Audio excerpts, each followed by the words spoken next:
Bukan ya, bukan begitu.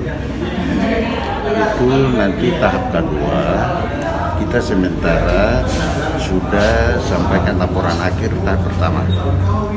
Dan tahap kedua itu kita sudah usul untuk 2.322 kakak tahap kedua.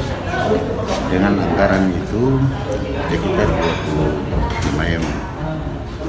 Nah, mudah-mudahan insya Allah ya kan, dalam tahun ini itu sudah bisa realisasi karena persyaratan-persyaratan yang dikeluarkan oleh BNPB kita sudah penuhi. Ya. Kita doakan bersama supaya tahap kedua ini dia bisa cair untuk menyelesaikan hak masyarakat.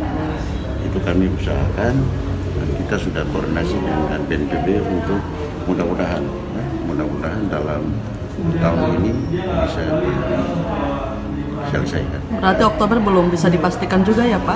Saya tidak bisa selesai karena itu tergantung dari BNPB.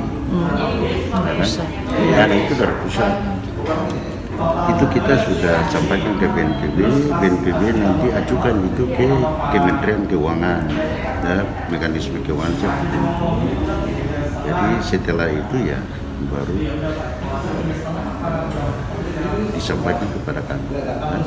Terima kasih sudah nonton. Jangan lupa like, subscribe, dan share ya.